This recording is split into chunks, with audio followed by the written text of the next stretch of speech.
What's up everyone, back for another beer review, and today I'll be reviewing yet another beer from the Sierra Nevada Brewing Company, and they're out of both Chico, California and Mills River, North Carolina, and this is their Summerfest, the 2023 release. So they're calling this one a refreshing summer lager that comes in at 5% alcohol by volume, 28 IBUs at the time of review.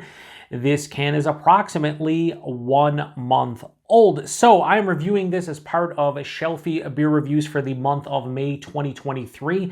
And in the vlog where I talk about the beers I'm reviewing this month, I incorrectly stated that this has not been released since 2020. They were actually not going to release it in 2021. They were going to release their summer break IPA, which they did. But a lot of Sierra Nevada fans, they clamored for this one. So they did a small release of this, which was pretty much brewery and online only. You could get it at the brewery, or you could get it online and have it shipped to your house. I think they shipped to like 10 different states here in the US, but this did not make national distribution. So I never saw it here in the Buffalo, New York area. I don't think they nationally distributed it. Maybe didn't even brew it last year in 2022. So this is a returning favorite. This is basically their spring/summer seasonal, and it is essentially a Pilsner. Now, if you look online to try to decipher whether this is a Czech style or a German style Pilsner, you'll get a lot of conflicting information. At least I did. This used to be referred to, I believe, as a Czech style Pilsner. And then at some point, I saw it starting to be referenced as a German style Pilsner. Regardless, it's one or the other, maybe a little bit of both, maybe almost a hybrid. But at the end of the day, they are calling it a refreshing summer lager. It is a Pilsner of some sort. They have changed the hop bill to this one over the years. That I can tell you. Outside of that, I don't know. Anyway, let's crack this one open and give it a go. Now, I haven't had this beer in many years. Last time I had it, I wasn't a huge lager fan, so it was just okay to me. Over the last 2 or 3 years, I'm really enjoying lagers a lot, so I think I'm going to enjoy this one a little bit more. So I'm looking forward to giving this one a go. So give it a proper pour here. Yeah, that is looking like a beautiful lager of some sort. We will put this over here like that. And yeah, look at the clarity. Beautiful. You can see my hand through it. Has this beautiful like golden yellow color, lots of carbonation, just under a finger of a soap sudsy looking head. Hold it up to the light. Yeah, that's, I mean, if you look at this beer in general, just as a whole, it definitely looks like a lager. It fits the bill for a Pilsner. So let's get a nose. And it smells like a Pilsner. So first thing I notice is a bready, almost crackery malt, but this is a little bit more to the bready side of things. There's a beautiful herbaceous, slight like spicy, just herbal note.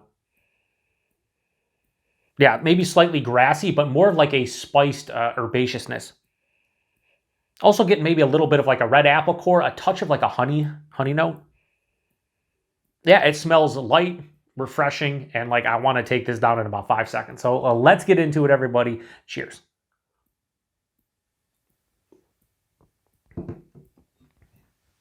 Ooh. First thing I can tell you is this. The malt character to me is coming off like a Helles lager. Like a lot of Helles lagers that I have drank over the past year and a half.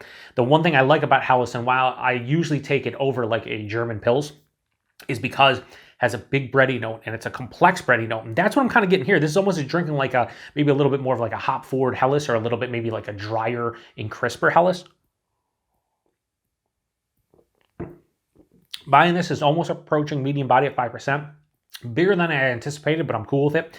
The mouthfeel is exactly what you want out of this. Super crisp and effervescent on the palate.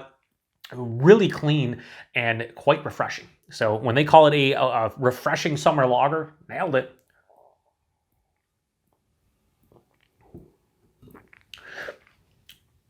Yeah, the complexity to the malt character is really nice, and it is really dry. So right up front, lots of bready malt, almost like a honey bread. You know, a little bit of honey, like I got in the nose, definitely carried over. So bread, honey, a little bit of a crackery vibe, and that is the predominant note at the front of the palate. Dives underneath, it's with you the entire way. It's omnipresent, but never really like, you know, steps over its boundaries, although it is the predominant note, I think, throughout the palate. So I like that. About halfway, 2/3 way through the palate, the hops kind of hit. And again, they are very drying.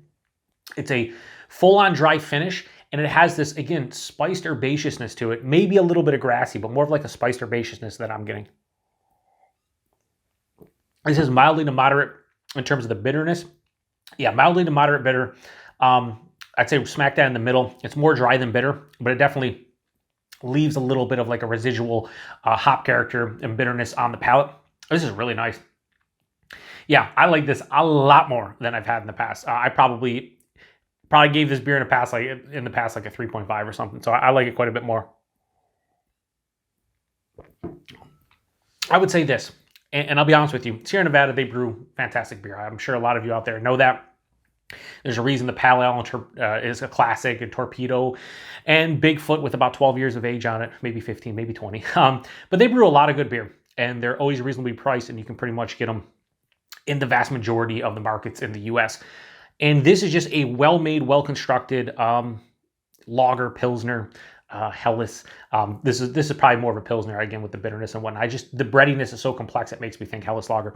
But regardless, this is really, really good. If this was in a 16-ounce can from one of the hyped, lager producers, like I love Schilling and Human Robot, and thinking there's just a bunch of other ones, even Jack's Abbey. Those get a lot more, I won't even say hype, but just a lot more love from people looking for beers like this. To me, this is pretty good. It's not too sweet. Stylistically, I can't really say because they're not specifying the style, but I think like in a Pilsner realm, this is pretty good. It's almost, again, like a Helles and like German Pilsner kind of mix to my palate. Maybe you'll drink it, think it drinks more like a Czech style Pilsner or something. I don't know. At the end of the day, all I can say is that it definitely is a refreshing summer lager, and I'm surprised at how much I'm really enjoying this one. So Summerfest, the 2023 release from Sierra Nevada, I am actually going to give this a pretty high score. I'm going to go low 4.25. I'm going to go 4.15 out of 5. This is really good for a shelfy lager that they're releasing for the summertime, spring, summer. This comes out in the spring, but they're going to probably, I think they said on their website, April to July. So through at least halfway through summer. Get it. If you like lagers, if you like Pilsners, if you like Helles, if you just like more like bready lagers that are really good, I highly recommend this. 5% really can't tell, which is beautiful. Price point availability. Price point on that in my area was $10.99 a 6-pack. I picked up a single can. I think it was right around $2. Yeah, great deal. And then availability, shout out to a viewer of the channel, Chaz. A lot of times in these reviews, when I talk about availability, I'll say, well, wherever you see Sierra Nevada, you should find this one. And he has pointed out numerous times that, in his area, and he specified with Abita, I was talking about their Turbo Dog. He's like, well, I can get Purple Haze, which is one of their flagships, but I can never find Turbo Dog. So I'll have to say this, your mileage will always vary with availability and distribution. Distribution is crazy nowadays. Some beers show up. Even here, there's some breweries where like I'll get one or two of their flagships, and then the other ones I just never see. I don't see any of their seasonals, or I'll only see the seasonals and rotating offerings, but I won't see the core lineup. So I will say, if you get Sierra Nevada in your area, and most of you should be able to find this one at some point somewhere, whether it's a local grocery store, a beer store, a high-end bottle shop, a low-end bottle shop, whatever the case may be. It's their basically spring, summer, seasonal. You should see it. And if you don't, post in the comment section, let me know. Hey, this one never showed up. I never saw it. Because I'd be curious. Like I said, distro is crazy nowadays. And I just feel like I do the price point availability, kind of letting you know what I pay and here in the Buffalo, New York area, and then what I feel the availability is. So I'm wrong a lot of the time. So if you have seen this one, let me know. Post in the comment section. If you've had this one before or any prior vintages of this, let me know. I think this is really well made, and I'm really enjoying it. So huge thanks to Sierra Nevada for bringing this one back. Really cool that I get a chance to try it when I'm more in my lager mode. So appreciate everybody stopping by for another beer review here on the Beer Patrol. To the next one. Cheers.